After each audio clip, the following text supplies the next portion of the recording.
صفوان صاحب فیصل آباد سے، انہوں نے پوچھا ہے کہ جب ہم آن ڈیوٹی ہوتے ہیں تو اس دوران نماز کا ٹائم ہو جائے تو نماز بجماعت ادا کرنے کی ہمیں اجازت نہیں ہے، بہت تھوڑا سا ٹائم دیا جاتا ہے نماز پڑھنے کے لیے، تو کیا ہم اکیلے نماز پڑھ سکتے ہیں؟ تو یاد رکھیں، نماز بجماعت ہی ادا کرنی چاہیے۔ اگر آپ کی کوئی ایسی ملازمت ہے یا کوئی ایسی روزگار کا ذریعہ ہے جہاں آپ فرائض اور سنن کو نہیں ادا کر سکتے یا جماعت کے ساتھ آپ کی نماز نہیں ہوتی، تو آپ کے لیے یہ ضروری ہے کہ آپ دوسری ملازمت کو تلاش کرنا شروع کر دیں، اور ایسی ملازمت تلاش کریں جہاں پر آپ کو فرائض واجبات سہولت کے ساتھ ادا کرنے کا موقع دیا جائے، اور اس وقت تک یہ آپ ڈیوٹی کرتے رہیں، اس کو نہ چھوڑیں۔ لیکن جیسے ہی دوسری جگہ آپ کو مل جائے جہاں یہ نماز کی اور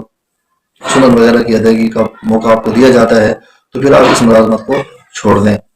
اور ویسے تنہا مجبوری کے درجے میں بندہ نماز ادا کر سکتا ہے۔